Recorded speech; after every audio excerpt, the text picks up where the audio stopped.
3 minutes ago, FBI reveals terrifying discovery in Rick Harrison's private cell. Guards horrified by what they found. They thought it was just another routine inspection. Nothing unusual, nothing out of place, until one prison guard knocked a little too hard on a concrete panel in Rick Harrison's solitary cell. What they found behind it sent a chill down every spine in that maximum security facility and triggered an emergency alert that reached the FBI within minutes. The report? One of the most disturbing findings in modern incarceration history. Rick Harrison, once the smiling, deal-making patriarch of Pawn Stars, is no longer just a television relic. He's now the centerpiece of an ongoing federal investigation into something far more sinister than financial fraud. His prison cell wasn't just a place of confinement. It had transformed into something out of a psychological horror film. Welcome to the unraveling of Rick Harrison's double life. From Pawn Star to prison psychopath. Let's rewind for a moment.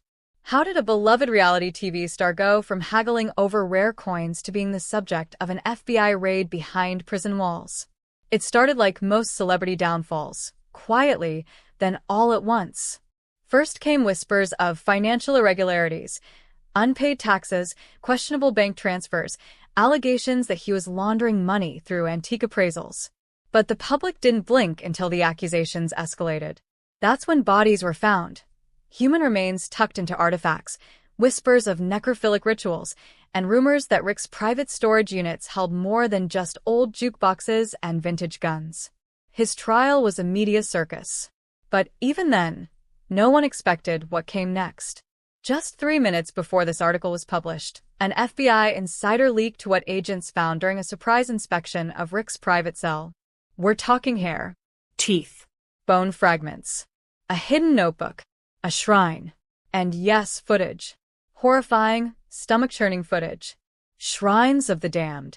Behind the cracked panel in his cell's wall, agents uncovered what they initially thought was a crude piece of prison artwork. But this wasn't some idle doodle. It was a meticulously constructed shrine made of real human remains, crafted in the shape of the iconic gold and silver pawn shop logo. Let that sink in for a second. Real teeth, matted hair clumps, and what appear to be finger bones. All arranged as if Harrison was still running his pawn empire, except this time, the merchandise was human. Hidden beside it was a small, hand-bound journal titled "My Collection Continues," a phrase that chilled investigators to their core. Inside the book, crude sketches of dismembered bodies, notated with dates and what Harrison described as guest impressions. Some entries appeared to recount conversations with these so-called guests. Others included disturbing poems about decay, eternal memory, and sacrifices made in silence. Was it the rambling of a disturbed man losing grip on reality? Or something darker, a manifesto? The Notebook of Nightmares. The contents of Harrison's journal are still under FBI analysis, but here's what insiders are saying. The journal didn't read like fiction. It read like a catalog. Entries included: April 22nd, she wouldn't stop crying. Had to close the box early. Her teeth are still warm. May 9th, the man with the hat returned. Told me I'm not done. Not until I film the last one. 6 out of 12, they don't rot when I watch them. Every page is stained, some with what appears to be blood. Others with unknown substances being tested by forensic teams. More troubling? The coded language. FBI cryptographers are currently working to decode what appear to be symbols in the margins of the journal, believed to be either coordinates or timestamps. And then there's the USB. The USB no one wants to watch. Recovered from inside the lining of Rick's prison-issued mattress, the small USB drive was initially dismissed as contraband. But once plugged into a forensic laptop, what agents saw changed everything. Dozens of video files. Some dated before Harrison's arrest. Others, somehow, seemed to be filmed from inside the prison itself. Sources close to the investigation say the clips are deeply disturbing. Dimly lit rooms, robed figures, motionless bodies, and, most inexplicably, Rick himself whispering directly into the lens. In one video, Harrison allegedly strokes a preserved skull while muttering, "I still know what you're worth." Was this performance art? Or was this a man documenting real crimes for an unseen audience? One anonymous source claims at least one clip shows Harrison arranging body parts on a velvet cloth, pricing each one as if he were still behind the counter. The guards who viewed the footage are reportedly undergoing psychological counseling, eerie noises, and feeling watched. Long before the discovery, there were signs something wasn't right. Correctional officers had filed over a dozen incident reports about Harrison's behavior, chanting late at night, banging against the walls in rhythmic patterns, and, most unsettling, laughing. One guard said it didn't sound like laughter, but many voices attempting to imitate laughter at once. Another claimed they felt watched, though Harrison was on camera and asleep at the time. There's a pressure in that hallway, one officer shared anonymously. Like the air thickens near his door. I've worked with murderers, terrorists, even cannibals. None of them scared me like this guy. Is it all in their heads? Or is something more paranormal unfolding? Absolutely. Let's continue with the next portion of the article, keeping the tone light yet haunting, emotionally engaging, and SEO optimized. Who were Rick Harrison's guests? It's a chilling question, but one that the FBI is now forced to answer. Who exactly are the guests Rick Harrison refers to in his journal? In court documents related to his original conviction, several names were redacted due to the ongoing nature of the investigation. But now, those same names are appearing in the strange handwritten notes discovered in his cell. Some are women who had previously been reported missing in Nevada between 2012 and 2017. Others are entirely unknown. One entry simply reads, "She came in for a music box. Left with me instead." Investigators are now combing through years of footage from Pawn Stars, particularly from segments that never aired. Why? Because Rick was known to keep extensive behind-the-scenes recordings, many of which were thought to be harmless B-roll. But early review of these tapes reveals he sometimes invited sellers to return after hours. Often alone. Always off camera. Did those visits end in tragedy? And if so, how did no one see the signs? Connecting the dots. Missing artifacts, missing people.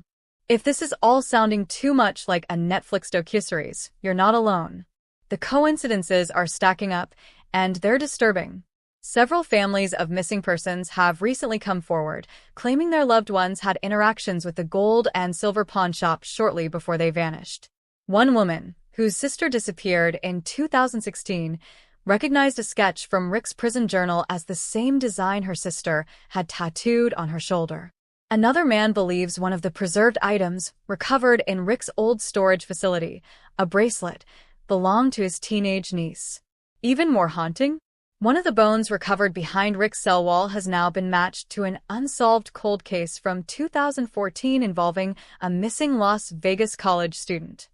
How is all of this missed for so long?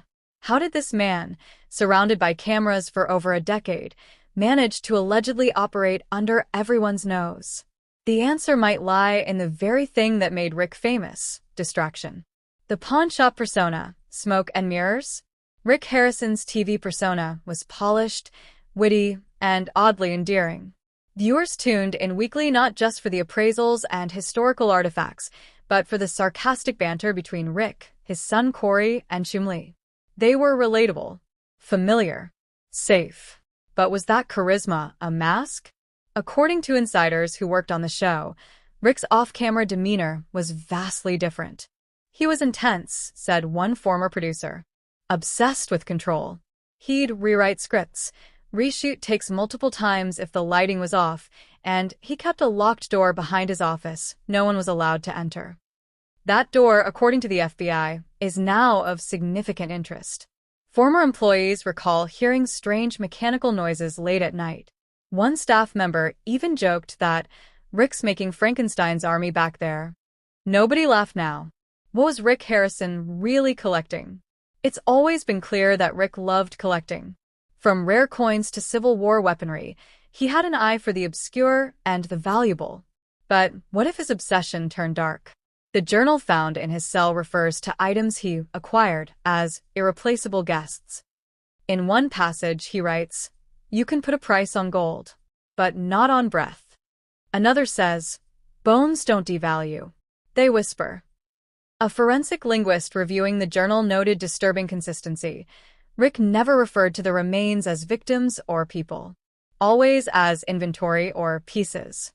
Could his love for artifacts have evolved into a compulsion to possess the most taboo relics of all, people? Digital horrors, the secret audience theory. Now here's where things turn from twisted to terrifying. Remember the USB drive found in his mattress? Federal agents are now exploring a dark theory. Rick may have been broadcasting or selling footage of these alleged crimes to a secret online audience. While the videos have not been publicly released, cybersecurity experts working with the FBI noted the metadata from some files links to encrypted networks associated with dark web marketplaces. In simple terms, Rick might have had fans. Paying ones. Imagine that, a beloved TV star running an underground horror show, monetizing his crimes through hidden channels. Suddenly, the phrase "pawn star" takes on a whole new meaning. The prison reacts. Lockdown. Guards reassigned. In the wake of the discovery, the prison has initiated an emergency lockdown. Rick has been transferred to a high-level psychiatric wing under 24/7 surveillance. All guards who worked his unit in the past 6 months have been reassigned, some undergoing psychiatric evaluations. Rumors suggest at least one guard has resigned after reporting vivid nightmares and paranoia, claiming he saw Rick watching him, even when the cell was empty. The warden issued a brief statement. "We are cooperating with the FBI to ensure full transparency. What was discovered is unprecedented." So, what happens now? The fallout. America responds with shock and fury. Social media exploded within minutes of the leaked FBI memo. Fans of Pawn Stars, many of whom had grown up with the show, expressed disbelief, rage, and grief. "How did this happen?" one Reddit user asked. "I used to watch this man every night with my dad.